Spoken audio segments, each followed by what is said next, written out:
Follow the money. That's what I always say. You always follow the money. Yeah. This is Follow the Money with Mitch Moss and Pauly Howard on VSiN. Welcome in. It is Follow the Money here on VSiN, the Sports Betting Network. Mitch Moss along with Pauly Howard here on a Wednesday. How about this? A true treat today as the Maestro joins us for a full hour. Mike Palm is the VP of this great property, the Golden Gate and the D here in Vegas. Good to see you, Mike. How are you today? I should have done all the cities. Good afternoon, Mitch. Yeah, it was a full throwback. We were going to try it. Good afternoon, Paul. Happy to be with you for an hour. Okay, hey, so here there's so much to get into. I've been told that we will, I don't know, I'm going to go in fresh. We won't believe what the World Series of Poker tournament director told you recently, and you're a former, I think, long time, can I say, poker room manager? Well, I was from 98 to 2012. That's a long time. Yeah, that's a pretty long time. Okay. That's coming up in 15 minutes. Mm-hmm. Here, my tease was last year, you gleaned some super strong intel on Ashton Genty. And your takeaway was, I'm going to bet him at super long odds to win the Heisman Trophy. Coulda, woulda, shoulda, almost pulled it off. I think you had 100 to 1. Yeah. Okay. That stung a little bit. Mountain West Media Days going on recently. What'd you hear? Mitchie was the favorite with 3 weeks to go. Yeah. Genty was the favorite when they came out here and played UNLV. Pauly still thinks he should have won. Mm-hmm. Well, the problem is, here's the problem. There's 880 people vote for the Heisman. How many of them people are watching every college game? Mike. They watch not enough. Would you? They don't watch every game. So what it becomes is a highlight reel. Yeah, Travis Hunter was a human highlight. What did they see? Oh, there's the interception. Oh, there's the end around. Oh, there's the touchdown catch. They didn't see that the Utah second wide receiver beat him 4 times. And I mean, you're right. They don't see that. They saw the highlights. I didn't get anything in about any particular player. A lot of the talk was about San Jose State's conference schedule and how manageable their conference schedule is. And if you were looking to take a shot at San Jose State at 8-1, they got a pretty good shot to make the title game against Boise because of their. I mean, that was the kind of the scuttlebutt I was hearing. I don't know. I mean, we had 3 people. Orgy. Listen, I watched him play. I'm not betting him at 100,000 to 1, let alone 1,000. We had 3 guys, right? That's Mountain West players that are in the Heisman. The running back that replaced Genty Gaines is 1,000 to 1, and then Madsen, the quarterback's 500 to 1. So we couldn't find that diamond in the rough, kind of like we did with Genty last year. Well, here's the thing: you can bet these teams at certain books just to make the title game. That's correct. So is that what you're talking about? Then just bet San Jose State to make it, right? And if you don't have that option, you could bet them, and then hope Boise isn't a 3-touchdown favorite. Or somebody else gets there, though. Sure, somebody else gets there. So I think so. They play that Thursday game, whatever the hell it is. They go to South Florida. It's like a 2:30 kickoff, right? Like last year, Boise. they played it. Yeah, and then like Paul Stone makes them a 3-touchdown favorite in every game, but 1 or 2. It's crazy. Boise's schedule. And then Notre Dame. They play Notre Dame. They also. play at Notre Dame. Yeah. But other than that, it's would have been nice last year to play at Notre Dame. Yes. Yeah, good call. But I mean, who knows? What's the look-ahead number to that game? Is there a look-ahead number out there to that game of the year? I mean, it can't be that much. Interesting. I'll look right now. Mm-hmm. Mm-hmm. But if you win the Mountain West, you have a good shot to be the Group of 5 team, right? I mean, it's attainable. The playoff, we saw it happen last year. And a big brand. Everyone knows who they are, no doubt. And they hung in there last year as well. Survivor up 38% last year's pace. Can I correct it to today's number? Go ahead, yeah. How about up 52%? Oh, my God.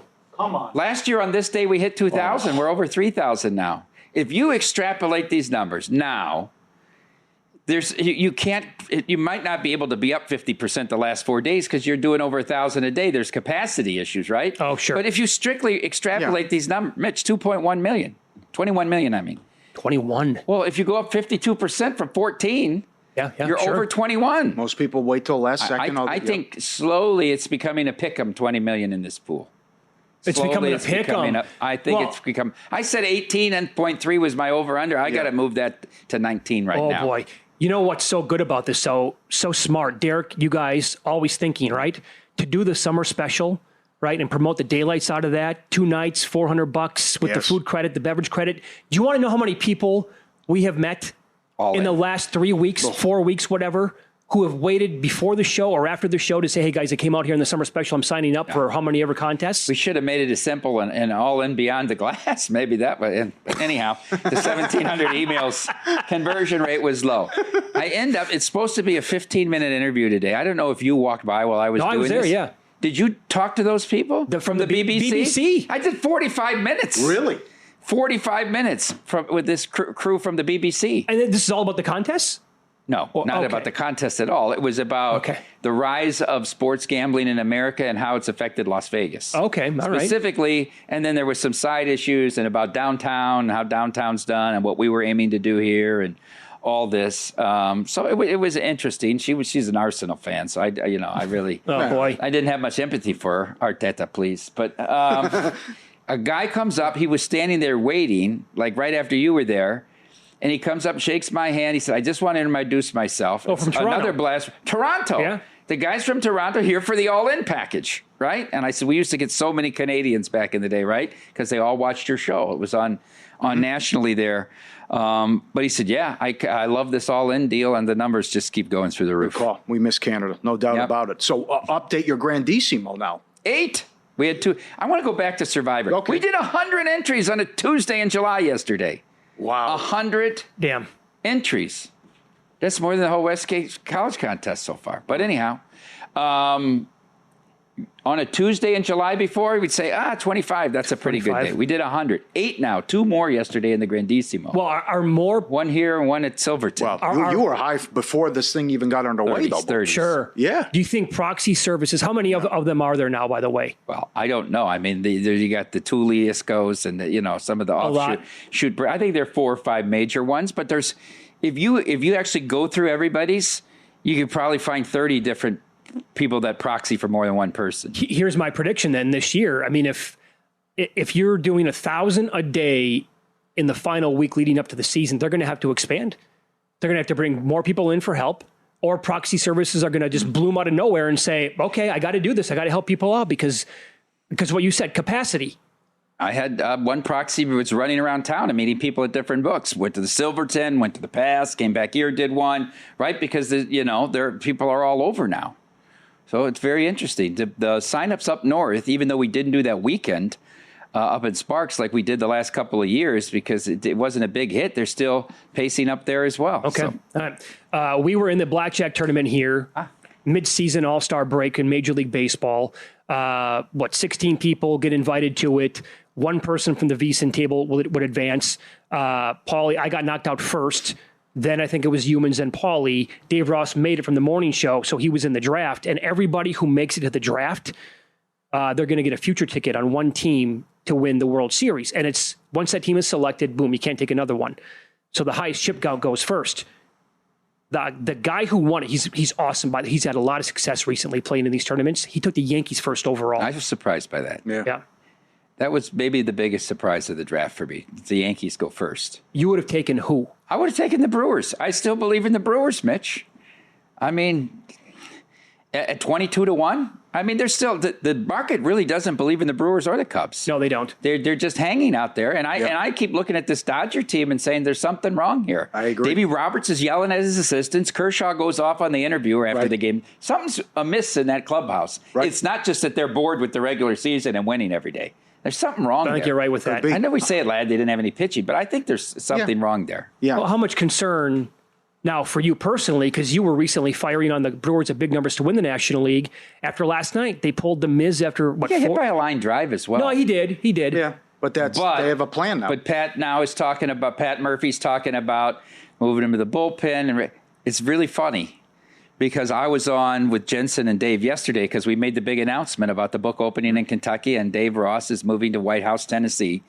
Jensen Lewis said he suspects that they moved the kid to the bullpen. No. He said that on air yesterday. I think there's a very real chance to keep his arm fresh for the playoffs. You move him to the bullpen in September. Well, this is September. It looks like they're going to start limiting the innings now. I don't want to get overconfident. I mean, are they going to go out and get Edwin Cabrera? Are they going to go out and get one of the Diamondbacks pitchers that might be available? I wouldn't want. I don't want Gallen. I don't want Gallen. No, you don't want him. Well, how about this though? Can you smell a Strasburg coming? Oh, we'll wait. We don't need him for the playoffs. Well, He's got a they long. can't do that. Can't they do that. can't. They can't do the shut him down the first week of September and not even pitch him in the play. But They I won't think- do that to the kid. I think we all said the same thing with Strasburg. Is there any shot this ruins our Rookie of the Year tickets? Oh, that's a great question. That's Yeah. That's, If he only that's a does little 3 bit of innings. bigger concern for me. Yeah. If he only I goes was 3 cashing innings. that already. Yeah. Right now, all of a sudden, Yeah. he's on a pitch count. Yeah. There you go. You know what? I'm going to start digging into that tonight. Yeah. And looking for this Baldwin kid's awesome for the Braves. Burns but- lost. He had 10 Ks last 10 night. K, yeah. Dominate, but they didn't win. But No. Good note from our buddy Kevin Rogers. Oh. The Reds are 0-4-1 in the last 5 games, first 5 when Burns takes the hill. not good. No. No, not and you're good. probably getting some, like last night, you were getting some pretty nice plus money on that. Sure, because they're playing the Nats. Meanwhile, the steam play today was Lodolo, and that was right. He pitched great. Yeah, he was awesome. Yeah. That was a big ticket that came in. If you had him 8 Ks and Melton 7+, like 32-1. Oh, is that right? That paid, and but they needed that game. They couldn't get swept by the Nats.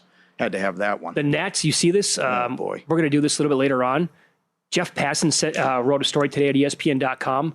For every team, are they going to be sellers or buyers? We're talking about Mackenzie Gore potentially getting shipped from Washington now. Well, they can't be buyers. No, of course not. No, they'd be one of the sellers. But Gore, you want to get rid of him already? That can't happen. Are the Twins really going to give up Ryan? I keep hearing Ryan's going to be on the market. Anything's possible with that organization. We'll continue with the Maestro up next. Pauly's been fired up for a couple of weeks now over this. Mike managed poker rooms for a long time. You won't believe what the World Series of Poker tournament director told Mike. That's next.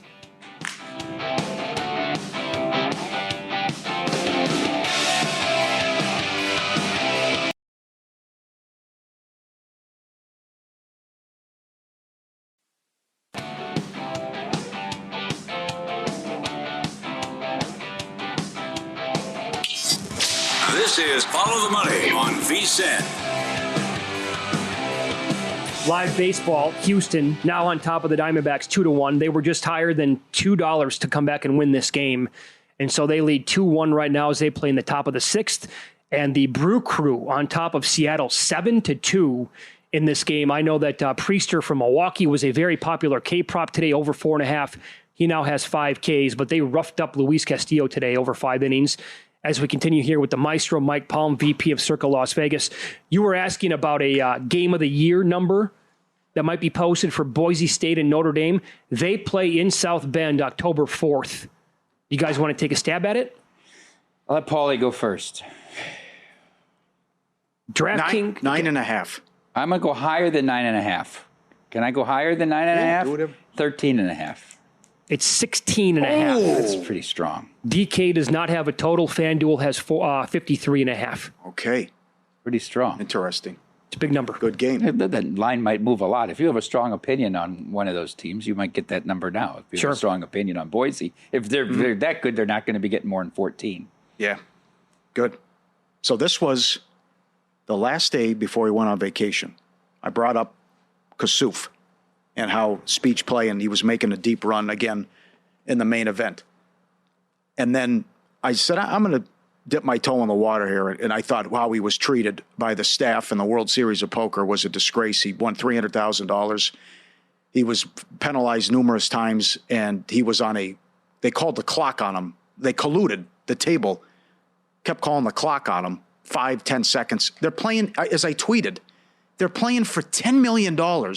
The guy's in 30th place, and they're giving him 10 seconds to make a decision. It was all, and that tweet got 213,000 views. So, and I've never seen someone so polarizing. It's either can't stand him, get him out of here, or what they did and how they treated him was outrageous. Can I step in here real quick? Sure, go Did ahead. You see he had a problem with the guy. His arm was in front of his chips. Couldn't see So his he couldn't chips. see. So he stood up to look. He couldn't see the guy's chips. Do you think the player was doing that on purpose to screw with him? Oh, very likely. Okay. That's very likely because they all hated him, Yep. and it became a mob mentality against this guy. Yes. Calling the clock from the other table. Now, you brought that up to me. I mean, it's been a while since I was involved in this, but I've never had a player call a clock from another table in a tournament. And, of course, obviously in these charity events we do that. That doesn't happen. It's possible. Anyone in the tournament is allowed to call the clock on anyone. However, It's the foreperson or tournament director's discretion whether they want to put that player on the clock, and it needs to be reasonable. I talked to 2 dealers at the World Series. I talked to this guy, and I talked to David Baker. You can't be right. I didn't know that was a rule. It was enforced twice. I didn't know until I just went. Unbelievable. When you asked the question, I had to go back and look at the tournament director's manual. Yeah. It is a rule that anyone in the tournament, but the foreperson has the discretion on whether to enforce it. And when someone's calling it every 10 seconds, it's ridiculous. Yeah. You're not even giving them a chance to make legitimate decisions. Because we also saw this from pro player Ike Haxton, who regularly plays in $200,000 to $100,000 buy-ins. That the ridiculous move now is you go all in but leave a chip behind. I've seen it. And then you sit there and tank to try to get a pay jump. And this one guy did it, and he tanked for 8 minutes, and then he complained after they called the clock on him. It's asinine. So then I was watching on Poker Go the coverage when they were on the money bubble. And that's when, I mean, the poker room there is the size of a football field.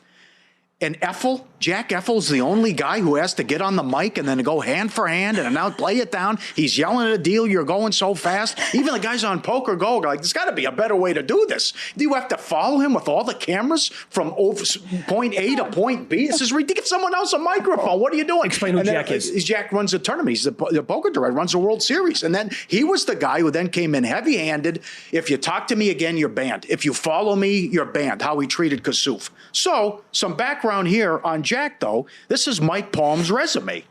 Ran the poker room with the highest annual revenue in the whole Harris company.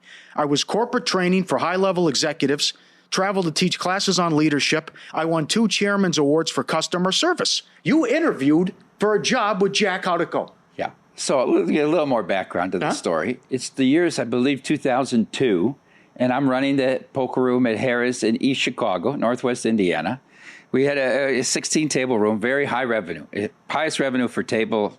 Anyhow, successful. Now this job comes open in New Orleans. This is when I'm ready to move, right? I ended up going to Atlantic City, but I'm ready to move on. I'm looking. It's in the company. It's in Harris, New Orleans, right? They have a nice, beautiful property they built down there. Big poker room. It was bigger than ours. People said, "Why don't you apply for that job? Why don't you apply? You have to get an interview. It's an internal. All this." So I go online. I write the letter, whatever, send the resume. So then some lady calls and schedules the time for the interview. Oh, you'll be interviewing with Jack Effel, who was like the Eastern director of poker, or whatever, in that division for Harris at the time. He wasn't the World Series of Poker guy yet then. Jack Effel's is my age. He got in the industry the same year I did, in '97. But like the interview started with him saying, "I've got your resume here, and my question is, why am I wasting 15 minutes interviewing you for this position?" So how do you think the interview went? Right? That's the opening line. What would you be if you were the interviewee? I'm sorry to waste your time. You know, I mean, it was a very tertiary, and the email came 4 minutes later. We've identified another candidate, right? I mean, it was Why am I taking time out of my valuable days? Very off-putting. But that was unbelievable. So the whole thing I'm watching is I'm putting 2 and 2 together. And not he's a bad guy. I got it. They did the right thing, kicking him out. And what he did at the end was ridiculous, calling. But if he says a word that rhymes with trick and gets a penalty, and another guy says, "I want to cut your tongue out," and nothing happens, it became obvious to me that the biggest ego in the room was Effel, and that was the problem, how then his henchmen were then treating him, and while the other guys at the table were allowed to gang up on him, which I was looking at a scenario where I thought this guy could make the final table and get disqualified. That was in play. Oh, it's very much in play. Absolutely. If he could have gotten there. Yeah. They would have gotten him out at some point. Yes. And they're just happy that he busted. I will say this. Why not use the time banks? The time banks are just a clear and easy way, like they do with the World Poker Tour. All the dealers are trained on the clock. They hit the action button. The clock ticks. You got so many time banks. I mean, it could come to a situation where you get to the final table and you've got all your time banks stored and you could tank for 8 minutes. Okay, that means the whole tournament for 5 days you didn't waste anybody's time because you never used a time bank, right? It's just such a clearer way than trying to use your judgment. Well, this guy takes too much time every time, so we're going to put him on 15, on 10, on 5. I just think it's a much cleaner way. But once they got to this mob mentality, they lost control of the tournament. They totally had. You don't let him in your events, or you still have to let him play poker. One or the other. Or, I mean, can they also come up with some rules where the table talk can be minimized a little bit? I would put the clock on him as soon as he started talking is what I would do. Okay, there you go. And tell him that. Warn him of that. He's sitting there thinking, okay, it's 2 minutes. Now you got time. But as soon as he starts with the gibberish and that they all hate, all right, now it's 20 seconds. I watched 3 videos of the guy combined for maybe 5-6 minutes. I wanted to throw my phone against the wall. Yeah, he's a dislikable character. Which is the antithesis of Mizrachi, who plays fast and everybody loves, right? And wins the tournament, which is good for poker. Yeah. It's very good for poker. No sunglasses, no nonsense, no all of that turn people off. I see where Mitch is coming from, but he sees it as mental warfare, and I'm going to get under your skin, and it works. It's sometimes. his edge. Yeah, it's his edge. But to your point too, with this other guy, this Grub character who tanked for 8 minutes and then complained that they called the clock on him for a pay. That's ridiculous. And he's mad when the floor comes over. And for Haxton to do it, who just entered a $250,000 buy-in just for a $15,000 pay jump, well, no one at the table is going to call the clock. No. Because they're going to get the pay jump too. So if the rule's not in place, someone from another table has to see it to call clock. So hopefully a positive comes out of this as well. Do you think that was a great move putting Mizrachi right into the Hall of Fame? Excellent move. Yeah, I agree. Great marketing move and just a good right thing to do move. Do it now. Capitalize on it. Capitalize on the whole momentum of the story. That was a terrific move. My comparison on Monday was let's have the NBA put Klay Thompson right in the NBA Hall of Fame now. For what? The broads? He's with Megan Thee Stallion. Because of the broads? Yes. Yeah, but he's cheated on better. It's out there. I know. It's out there. I know. I'd like to see his resume. Yeah, tough. There should be a rule. If you're going to cheat, it's got to be up. Sure. I mean, like the Coldplay. I mean, what's happened? going on there? What'd you think? What'd you think? They ruined that. I think it's an invasion of privacy, though. To put him on a kiss cam? To do that. They're ruining the kiss cam now. Nobody's going to want to be on there. And nobody knows who's with anybody. It's not a binary society anymore. Now, why would they be lovey-dovey, though, while they knew that was possible? That was in play. They like to take a walk on the wild side. They bought their tickets. That's like an airplane. They bought their tickets. Yeah, they knew what they were getting into. Let it crash. Yes. How about the girl right next to him? Oh, she was in on the whole thing. She knew the whole deal. Red as a fire hydrant. That was incredible. I brought this up. Her story is the better story. Yeah, probably, right? So the New York Post tweeted this out yesterday. I mean, it's whatever. I'm going to have to go down this rabbit hole that I don't really want to. They said this guy can sue Coldplay. No, come on. Now, what grounds are we talking about here? What? You went into a public arena. What right of privacy do you have? I don't think you have a right of privacy. All right, more with Mike Palm coming up. We'll get his thoughts on the baseball card that we have. A lot of day games today, but some more coming up a little bit later on tonight. And casinos across the country should start doing this more often. It's Follow the Money on VSiN, the Sports Betting Network.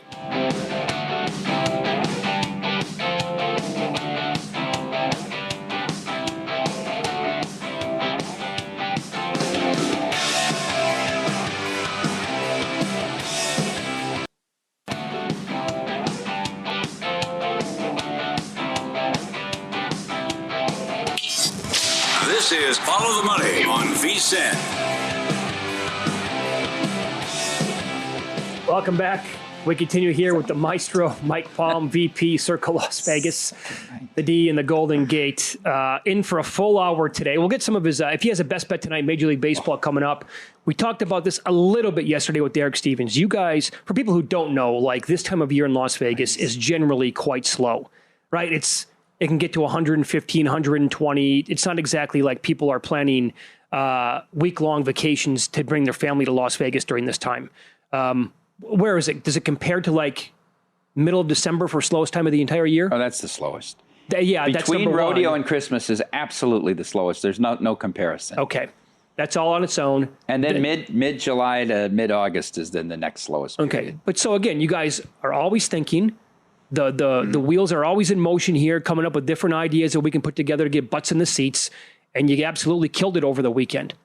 But think about just the last couple of weeks. We went from this Love Island deal, where we took a shot at showing this reality show and got 2,200 people at Stadium, to transitioning into, I thought was a very successful baseball invitational, to Slottapalooza on Saturday, which Saturday was incredible, the day. Oh, I couldn't believe it. Well, you had UFC and Pacquiao. Yeah, the Pacquiao fight, I couldn't believe it. They're screaming, Manny, and it's SRO. We debated if we wanted to pay to show it, because it was a pretty hefty tag, I will tell you. Okay.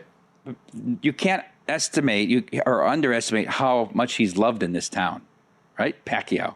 You can't, the draw that Pacquiao is. We wrote more tickets on the Pacquiao fight than the main event of UFC on Saturday night. I believe that. Oh, that's shocking to me. But Well, really? And thank God it was a draw. Because he was a big dog. Everybody bet it plus 220, plus 215, plus 210, and he's ahead the whole fight. The garage filled up at 6, totally out, 1,100 spaces full. They were using our showroom for valet because they were at capacity, so they were parking the valet cars in our showroom there. Oh, my God. Slot tournament. Paul, you were here. We had a free slot tournament, self-directed on those Cleopatras from 11 a.m. to 7 p.m. 954 people played in that slot tournament. 198 of them had never been to property before, so they were all new that had to get players. So that was a hell of a conversion. The slot companies did their free slot pools, right? They gave the $25 vouchers. They were out of the 400 each of them gave in an hour. They lined up. People got the swag. And then, we got the most people we've ever had on slot machines at 8 o'clock to do the hot seat drawings. We didn't fill it. We didn't get to 13-12, but it's the highest head count we ever had. And it was the biggest slot coin-in hour we've ever had, which eclipsed those first few hours on opening night. Wow. Really? Remember when we opened at midnight? Those 1 a.m., 2 a.m., 3 a.m. hours had been our highest. And then the others, some Super Bowl Saturdays before that. Wow. But this was the highest ever for a coin-in hour. And Derek also said, you guys had open bar. Oh, he loves it now. Now he wants to do it every week. I got it. He was talking this morning. Every Thursday, maybe every Sunday. Let's just think about it a little bit. Well, he said that it was so popular that you guys are going to have to get a patent for it. The sales numbers at Overhang were double the same Saturday a year earlier. So it really helped the second floor, and it really helped the Overhang bar. Yeah, I'm sure when you back out the real cost, why not what you ring in retail the comp, but what is the hard cost of a bottle of beer or whatever? Yeah, we drove revenue much higher than what it cost us in the goods. And he gets it. That's a good discussion, too, because I know we talked about, because he knows John Tafford, about, so it's okay, well, you're comping a guy a Coors Light. Yeah, but how much is he going to put in the machine then? Sure. Yeah. Or it's, hey, I want a stiff drink. Well, give him a stiff drink. Yeah. Because don't be afraid to pour it. Yeah, right. That's right. But the thing here is, like you always say with your tournaments, you walk away, everyone tells you had a good time. I'm not going to say all of them, but I would think you got a customer for life, though, now. With open bar, the $5,000 in free slot play, what you did with the free tournament and all that. It's like, how do you not come back? Oh, by the way, UFC, boxing right here. Best sports book. Think about how good this promotion was. And I run tournaments where we give away $75,000 in futures, $100,000. And we don't really know what the real cost of that is because you don't know until somebody hits the ticket, right? You hit a $120,000 ticket on Houston or Florida or whatever, and the Astros and the Rangers, right? Or it could be nothing. None of those teams could win in some of these events. But we're giving away $50,000 to $100,000 generally. This event, we gave away $21,000, $20,000, and $5,000 worth of booze or something to drive 200 new people to property. And just like I say about Love Island, and oh, by the way, how about the parking? Right? They're parking their car for 2, 4, 5 to this event, 8, 9, 10 hours too. So it was a homer. Now, how often do you do it? Do you do it quarterly? Do you do it twice a year? Do you do it annually? I don't know. But the manufacturers loved it too. They're introducing all their new product to people, get them all jacked up to play their new machines, themes. Yep. See, win-win. Mitch has had problems where they just you shut down they limit the free play and all the offers at all these places, and you can't even get so disappointing nowadays. Right. But it's common sense thing, but also, hey, let's get people in here.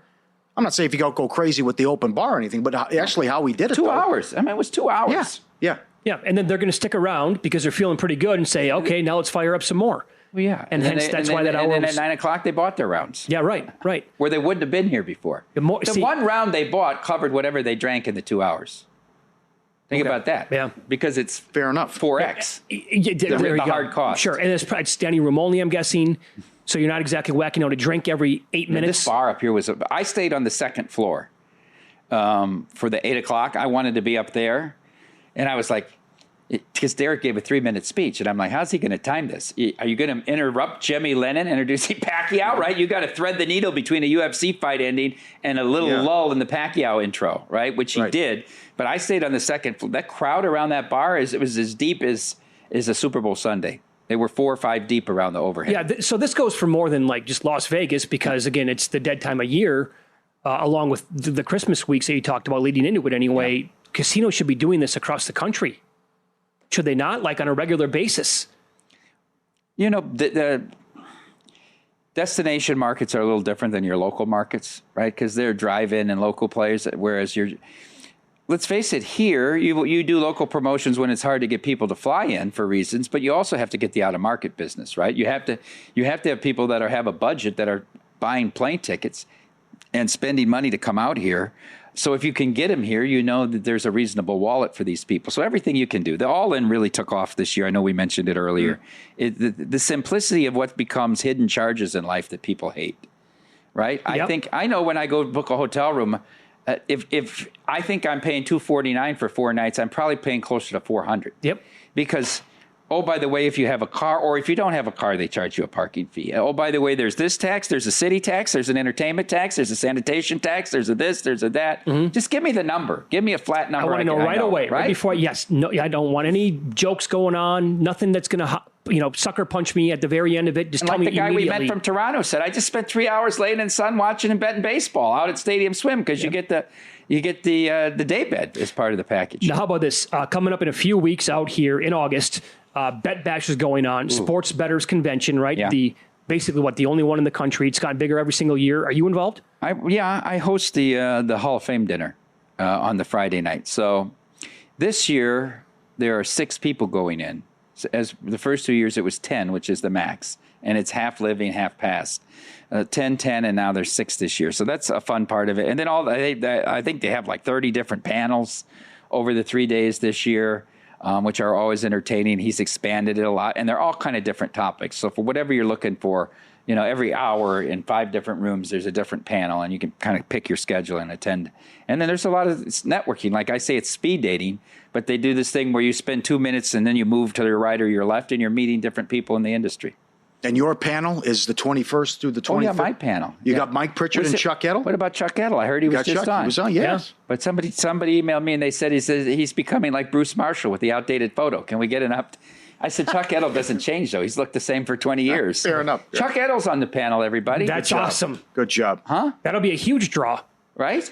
79, 44, and 3 last year in the Friday night contest. August, he romped. He was the first guy ever to romp in any of these contests. Yeah. It was like over with 5 weeks to go. Secretariat. And he's very good, though. He's just a very good and nice man. And maybe we could have done a show at one point. But Chuck Edel, another guy that we think is a good human being, Mike Pritchard. Oh, awesome, dude. Mike Pritchard, who we haven't seen enough on VSiN. He's going to be on a panel. He's going to be on the panel with Chuck Edel.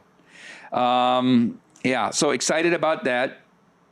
Drew Densink, who many people might know from a numbers game, a pro sports bettor, is going to be on the panel. And we're 90%.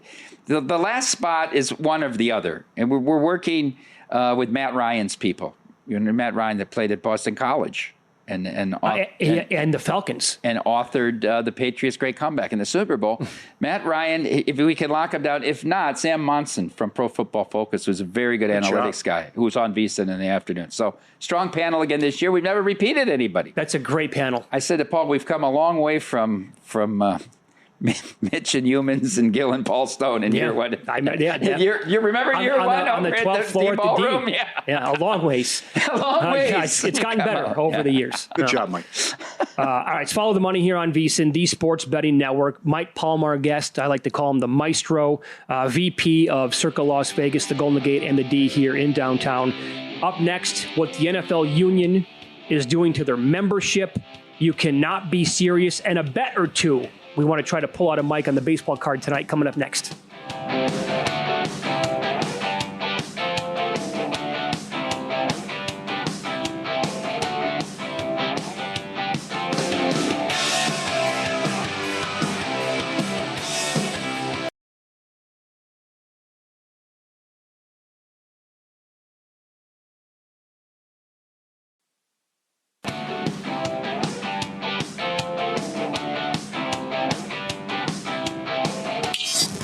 This is Follow the Money on VSiN. Welcome back. We continue with Mike Palm, the VP of Circa Las Vegas, the Golden Gate and the D here in downtown. It is now time for You Cannot Be Serious. You can't be serious, man. You cannot be serious. In full disclosure here, guys, we were doing the throwback to old times week. So I tried to put a no hyperbole together graphics an issue, but one of the highlights was the headline. So I'll stick with the 3 headlines for You Cannot Be Serious. And number 1, let me see your Tootsie Roll. NFL Players Association Executive Director Lloyd Howell Jr. recently resigned abruptly, and investigative reports have found out that it has to do with some of his expense reports as head of the Players Union. Let's go back to November 2nd, 2023. Howell gets dropped off at lands at the Fort Lauderdale airport and uses a car service that drops him at a nearby Miami Gardens address. The same car service then picks him up later at 6 a.m., nearly 8 hours after being dropped off, and takes him to his luxury condominium in Sunny Isles Beach. Car service costs $738.82. So one of these clerks who's processing his expense reports at the Players Union says, why would he have an $800 car service to take him from Fort Lauderdale to his house? So she looks up the address in Miami Gardens. It's Tootsie's Cabaret. 76,000 square feet of what's described as the #1 full nude strip club in South Florida. Okay, bad enough. Let's fast forward now to February 21st, 2025, when Howell has 2 other members with him at a trip in Atlanta for a convention, some meeting they had for the Players Union. They spent $2,426 at Magic City, which I think most of our players know is our listeners know is a very well-known strip club in Atlanta.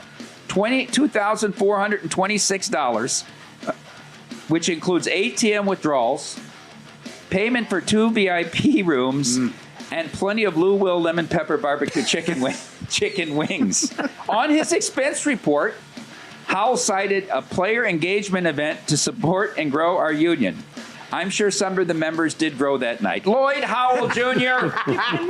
Serious. All right, we can't leave the WNBA out of this. They recently had their All-Star Weekend in Indianapolis. Unfortunately, Caitlin Clark's still out with the groin pull. There's, many things that I could say about the All-Star Weekend. One of them is it's a strange time for Paige Beckers to come out that she's been in a relationship with her college teammate, AZ Bud, for all these. Strange time to make that announcement. Then you have the commissioner dancing with the stud buds in the 72-hour live stream. And then you have the shirts, of course, that they all wore on game day that said, "Pay us what you owe us." I think that the shirt is wrong because they don't owe you back pay. The league has lost money.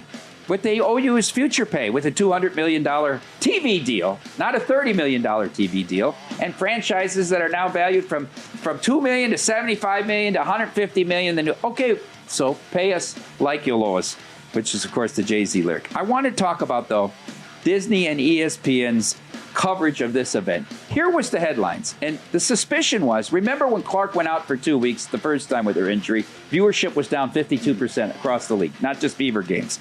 How would it compare to last year's All-Star game? Here comes ESPN with the graphic. Viewership for the All-Star game sets records up 158%. I was stunned by that. That's amazing that even though she wasn't playing, it grew. Remember, it was 850,000 in 2023 before she entered the league, the All-Star game, and then 3.44 million last year. I said, wow, they're up 158%. That means it's like 4.5 million people, 5 million people watch this game. There's an asterisk by their chart. Up 158% over 2023. Not over last year, down 36%. It's all of this ridiculous narrative meant to say that we're not a one-player league. Who cares? They knew Jordan was the best player in the league 3 years in. They hadn't won anything. They couldn't get out of the first. They still embraced it. Can you imagine David Stern saying, you don't talk about Magic, you don't talk about Bird. Talk about all the other players that have been in the league for many, many. It's just so ridiculous. And I think it starts with the commissioner, who's absolutely awful. But ESPN Disney is complicit in this, so I'll blame them. ESPN! You cannot be serious! Anecdotally, fellas, here's something that I thought was really, in the category of something that was really good at one time, that maybe has run its course, and I didn't have any evidence of this, but I've just been thinking about this the last few years. Outdoor hockey in the NHL. It's my feeling that the bloom's a bit off the rose, and it doesn't create the kind of excitement it once did, right? So I went back and started pulling some numbers, okay? From 2009 to 2019, the NHL Winter Classic averaged 4 million viewers. Strong, very strong numbers. From 2021 through 2024, it averaged 1.2 million. That's a pretty steep drop-off. From 4 million to 1.2. And last year's games between the Blues and the Blackhawks, a record low 920,000 people watched that game on New Year's Eve. So I said, maybe it's time to, this is done. Oh no, Gary Bettman will not give it up. Do you know we have 2 outdoor games in 2026 in the NHL? Are you aware of this? No. I will give you a guess. Which state do you think? It's the same state. Both outdoor games, the Winter Classic and the Stadium Series, one in January, one in February, in the same state. You want to guess the state? I think I saw this. Is it Florida? It's Florida. It's Florida. They're going to play 2 outdoor games in the state of Florida. The Winter Classic's on January 2nd at Lone Depot in Miami. I had to read into this. You know what they said? The average temperature on January 2nd in Miami, a low of 63 and a high of 76. Okay? They said, well, we can close the roof. We can close the roof to bake the ice rink. You know, my son's ice rink, it's like 10 below to keep the ice. It's freezing. And they're going to, that whole Miami stadium, they're going to keep cold enough to have ice. And then they're going to open the roof up when the game starts. Are you crazy? And they're even worse. In February, they have the Stadium Series. Where at? The Culver House Plantation, Raymond James Stadium in Tampa. It's the Bruins and the Lightning. Average temperature 73 degrees. What are they going to do there? There's no dome in Tampa Bay. They're going to bring out a structure that they put over to build the ice and keep it cold, like a parking garage thing, they said. And then they're going to pull this huge tent off before the game. Don't they think the ice is going to melt? Don't they remember 5 years ago in Lake Tahoe? Yes. 4 minutes left in the first. Yes. It was melting. It was the ice. It was water. It was the Colorado and Michi K. And the sun. The sun melted all the ice. Yeah. Of course, they're taking the roof off. The sun is going to melt the ice. They had an 8-hour delay till it became night, and they could refreeze it to play the rest of that game. Yeah. Absolutely. Now they're doing 2 in Florida. Gary Bettman. You cannot be serious. All right, there you go. That was superb, my man. Thank you. Very Thank good. you. The Lake Tahoe thing, in theory, if it would have worked, would have been like an annual thing, in my opinion. Oh, the setting there is Oh, unbelievable. you can't beat it, right? Setting. They had the drones out going over the whole area. But yeah, they forgot to factor in, hey, it's going to be sunny today. So you love baseball. A lot of day games today, but 5 games coming up yet tonight. Do you have a best bet?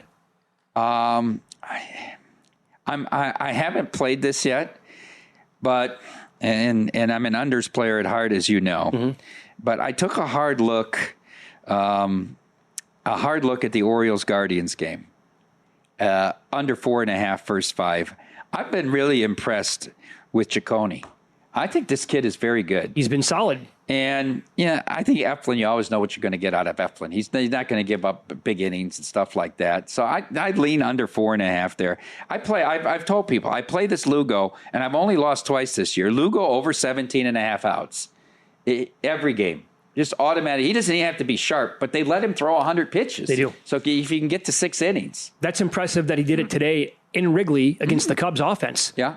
He also pitches so fast. He's got the ball in his glove ready to pitch. Ready to go. As soon as the catcher's throwing it back. He pitches double parked. So how about this? I want to throw this out at you for a parlay. Tell me where this goes wrong. Okay. 3-legger. Brewers to win the Central. Jays to win the East. And the Lynx to win the WNBA title. What does it pay? 7.5 to 1. I like it. I like it a lot. The Lynx are going to get to the final. And they get to the final with the Liberty. They're gonna you get will there. already know by the time they get to the final the results of the division races. Yeah, you're right. If you want to lock up a profit. Where would it go wrong? I would. Milwaukee? Yeah. Well, Have you So bought I wanna in yet on Milwaukee? Yeah, I'm The, there. the but I wanna Cubs see- can win the division. Yeah, I mean, Well, they could. Yeah, but I'm with The you. Cubs need 2 starters. Cubs don't need 1 starter. The Cubs need 2 starters. I'd be honest something And there. the bullpen hasn't been as good as I thought it was going to be. I've been tying in. I did a couple recently. Brewers to win their division, with Clemson to win the ACC and the Bills to win their division. What do you think about waiting till the Bills play the first game against the Okay, Ravens? sure. And if they lose, then pound them to win the division. There you go. They'll If probably they- drop to like 175, 180, right? Then you they still drop they're a going to bomb. win the division, Yes, but you they get a are. much better price if they lose week 1. Yeah, and that's obviously a very losable game. Yeah. All right, grade the appearance, my man. A+. A+. Yeah. Yeah. Whoa! Just on length. It's totally on late. How many times in the history of your appearances has it been an We'd A+? have to go back. Well, the viewers go back through the archives for 7 years. Wow. He's anti-Jack Effel. Jeff Seeley, Best Bets 3M next.